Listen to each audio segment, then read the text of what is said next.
Ekonomia sot.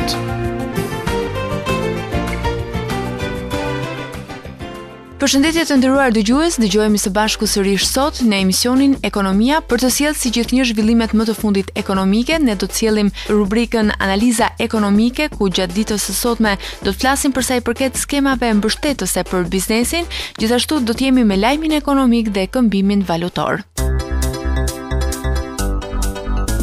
Analiza ekonomike. Të nderuar dëgjues të Radio Tiranës, sot jam me drejtorin ekzekutive të shoqatës së industrisë ushqimore, zonjën Esmeralda Ballesha, për të folur për sa i përket skemave mbështetëse për biznesin. Faleminderit dhe mirë se erdhët sërish në Radio Tirana. Ju falenderoj dhe unë për ftesën. Cilat janë skemat që vinë në mbështetje të biznesit, sepse ka disa le të themi hapa të rëndësishëm që ndihmojnë biznesin që pas marrjes së statusit të vendit kandidat për në Bashkimin Evropian. Prej kohësh biznesi jon ka qenë interesuar për skemat mbështetëse, qoftë ato kombëtare ose ndërkombëtare, që kanë qenë në funksion të mbështetjes së tij jo vetëm për të rritur standardet, por gjithashtu për të rritur dhe kapacitetet e tij. Ne deri më tani nuk kemi qenë në proces për marrjen e fondeve ndërkombëtare që janë ato IPA, për shkak se na mungonte statusi kandidat për NB.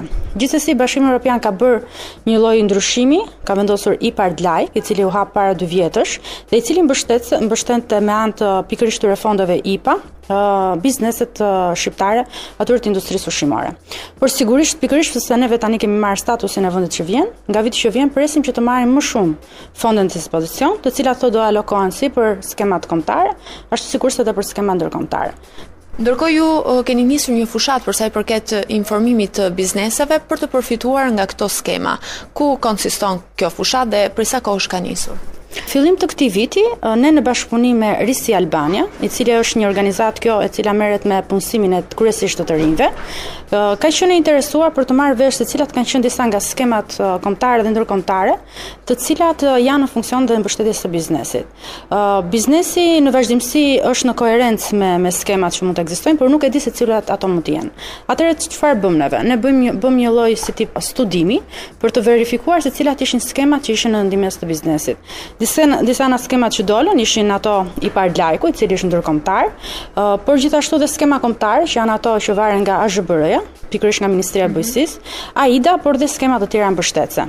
Neve i kemi bërë një lloj informimi të biznesit, por kemi filluar që nga muaji i kaluar që të bëjmë edhe tavolina rrëmbullakta, pikërisht për të informuar më në brendësi në lidhje me këto skema. Ndërkohë, cilat janë problematika që has biznesi për të përfituar nga këto skema?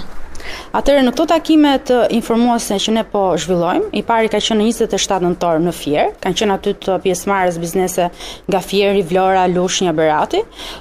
Kemi treguar jo vetëm se si mund të aplikohet në këto skema këto që pritet që të fillojnë në vitin që vjen, por edhe kemi verifikuar se për skemat që kanë ekzistuar deri më tani, cilat kanë qenë ato problemet bazë. Problemet që kanë bërë ata e para mos të marrin pjesë në për skema, por edhe ata që kanë marrë pjesë, cilat kanë qenë problematikat që kanë ndeshur për t'i aksesuar ato deri në fund. Dhe pastaj sigurisht problemet që janë ndeshur nuk kanë qenë vetëm për aplikimin e skemave, por kanë qenë edhe probleme të tjera që ndesh aktualisht biznesi, qoftë në sektorin dhe varësi me tatimet, me doganat, dhe ne po i mbledhim këto informacione që më pas t'i advokojmë ato. Ndërkohë ka pasur disa probleme për sa i përket lëndës së parë, të cilat ju po përpiqeni që bashkë me bashkëpunëtorët tuaj në shoqat t'i jepni një zgjidhje. Ku konsiston kjo problematik? Tani neve në për këto takime problemet që kanë dalë nuk kanë dalë vetëm aksesimi i fondeve, por kanë dalë edhe problemi për çfarë këto fonde asimilohen. Deri më tani ka pasur shumë ndihmës në pjesën e makinerive, sigurisht kryesisht industrisë përpunuese, por jo dhe vetëm, por ndërkohë ka pasur një reagim nga sektorët të cilët nuk merren kryesisht me përpunimin e produkteve, por merren me rritjen e lëndëve të para. Po marr këtu për bizneset të cilët mbarshtrojnë kafsh, të cilët mbarshtrojnë peshk, por dhe të cilët rrisin fruta dhe perime. Ata kanë kërkuar një ndihmës më të madhe për të marrë lëndët e para. Mund të marrim një rast konkret këtu të sektorit të akvakulturës, të cilët kanë kërkuar, meqense aktualisht nevojat e konsumatorëve shqiptar janë për rreth 3.000